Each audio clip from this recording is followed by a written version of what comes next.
अविनाशी तु तद्विद्धि अविनाशी तु तद्विद्धि अविनाशी तु तद्विद्धि अविनाशी तद्विद्धि येन सर्वमिदं ततं येन सर्वमिदं ततं विनाशं विनाशं वै यस्यास्य वैयस्य विनाशं वै यस्यास्य विनाशं वैयस्य न कश्चित् कर्तुमर्हति न कश्चित् कर्तुमर्हति अविनाशी तु तद्विद्धि अविनाशी तु तद्विद्धि येन सर्वमिदं ततं येन सर्वमिदं ततं विनाशं वै यस्यास्य विनाशं वै यस्यास्य न कश्चित् कर्तुमर्हति न कश्चित् कर्तुमर्हति। अविनाशी, भगवान बता रहे हैं कि अविनाशी, अर्जुन को बोल रहे हैं अविनाशी उसको तू जान जिससे ये पूरा समस्त संसार जो है दृष्ट गोचर है, मतलब विजुअलाइज है, दिखाई पड़ता है, वो अविनाशी है। ये पूरा संसार क्या है? विनाश। और वो जो है वो अविनाशी है, और जिसके कारण ये विनाश वाला सब चीज दिखाई पड़ता है, वही कारण है, वही मूल कारण है। ठीक है, ये जो हम लोग सुन रहे हैं, बैठे हुए हैं, देख रहे हैं, एक दूसरे को अनुभव कर रहे हैं, जो भी क्रियाकलाप हम लोग कर रहे हैं, उसी अविनाशी के कारण ही है जो हमारा आत्मा है। विनाशम वै यस्यास्य न कश्चित् कर्तुमर्हति, और उसको विनाश कोई कर नहीं सकता है, उस अविनाशी को कोई विनाश नहीं कर सकता है। अर्जुन को यही वहम था ना कि मेरे हाथ से ये सब के सब क्या होंगे, मारे जाएंगे।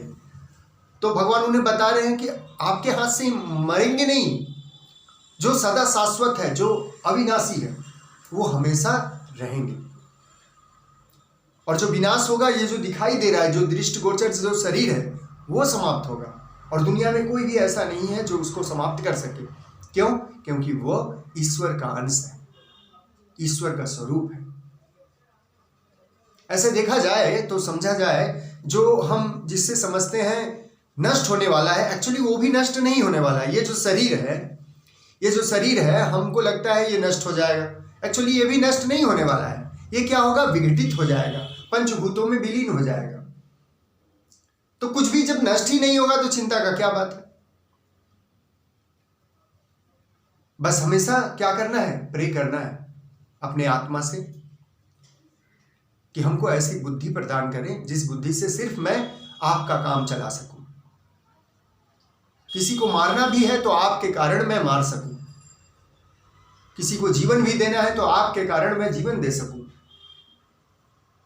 कारण आप हो। तो जब ऐसा भाव होगा तो आपके हाथों से किसी का वध नहीं होगा, और वध उसका होगा जो वध करने लायक है, जिसको समाप्त ही हो जाना है, जिसको समाप्त ही हो जाना है।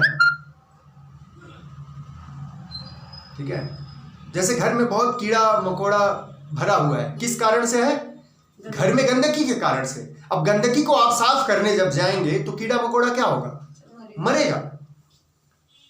तो आप क्या कर रहे हैं? गंदगी को सफाई कर रहे हैं। अर्जुन को क्या समझा रहे हैं? आप गंदगी को सफाई कर रहे हैं। गंदगी क्या है? अधर्म। गंदगी क्या है? अधर्म है। जो इनका सोच है, विचार है, हाँ, उन विचारों को आप समाप्त करने जा रहे हैं। और वो विचार किसके अंदर है?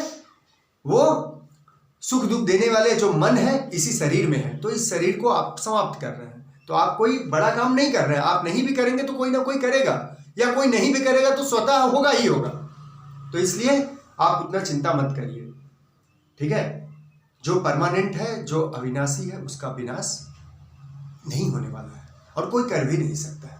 भगवान यहाँ यही समझाने का प्रयास किया कि हम क्या है, मोह माया में पड़े हुए हैं। क्या चीज का मोह माया है?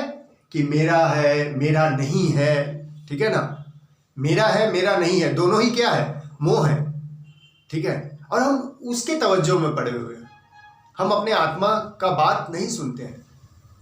हम अंदर से जो हमारा आवाज आ रहा है, इवन हम लोग समझ भी जाते हैं। The problem is there we understand the things, हम लोग समझ जाते हैं, the soul is there within us, हमारे अंदर सोल है, वही मेरा भगवान है, और उनका सेवा ही हमारा परम धर्म है। उनका सेवा क्या है? उनके लिए समय देना, वही तो सेवा है। अपने आत्मा के लिए समय देना, आंख बंद करके बैठना। दुनिया में कोई भी हो, लेकिन सबसे ज्यादा प्यारा आपका कौन है? आपका आत्मा। ऐसा भावना नहीं है तो जीवन व्यर्थ है, जीवन व्यर्थ ही जा रहा है मेरा। रात दिन हम अपने लड़का के विषय में सोच रहे हैं, पति के विषय में सोच रहे हैं, यही सब विषय में सोचते सोचते हम अपने लिए कुछ भी नहीं कर पाते, हमारा जीवन व्यर्थ चला जाता है। सोचना है उनके विषय में, सोचना है लाइबिलिटी के रूप में, दायित्व बोध के रूप में। दायित्व है हमारा, हमको कर रहा है, मतलब खुद को अविनाशी बनाना पड़ेगा। अविनाशी, मेरे अंदर में अविनाशी है, मतलब मैं ही तो हूं।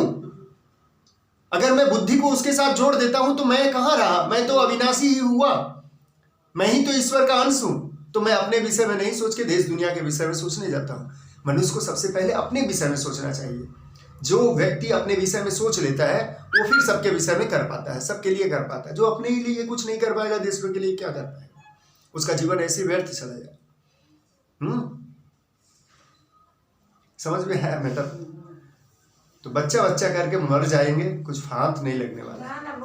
अपने विषय में सोचते हैं सर, ठीक है वो है, लेकिन अपने विषय में जैसे घर गृहस्थी लेके या फैमिली लेके, समाज लेके जब सोचते हैं कि हाँ हम भी इसमें हैं, इन्वॉल्व हैं, इसका आप जब बाहर के विषय में सोचते हैं, जब सोचते हैं कि तुरंत आप क्या हो जाते हैं? अपने आत्मा से अलग हो जाते हैं। वहीं तो आप मन के साथ हो गए। हम लोग बोलते हैं क्या ऐसे जहन में आता है ना, तो क्या करें? बाहर के लोगों के विषय में नहीं सोचें, बच्चों के विषय में नहीं सोचें, पति के विषय में नहीं सोचें, लड़की लड़का जो भी है उनके विषय में नहीं सोचें। इसको कैसे हटाकर अपने आप को विकसित करें? जो व्यक्ति अपने विषय में अच्छा से सोचता है वो दूसरों के विषय में सोचता नहीं है, दूसरों के लिए अच्छा कर पाता है। जो व्यक्ति अपने विषय में सोचता है, अपने लिए करता है, और हमको लगता है कि ये हमारे अपने हैं, इसीलिए हम लोग उनके विषय में सोचने लगते हैं।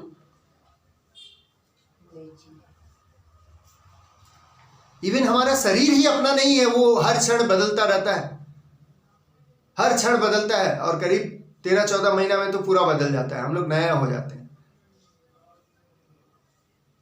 समझ में आया ना? 13-14 महीना कोई चीज नहीं खाइए, फिर उससे आपका हट जाएगा, हैबिट में आ जाएगा। 13-14 महीना किसी से नहीं मिलिए, फिर वो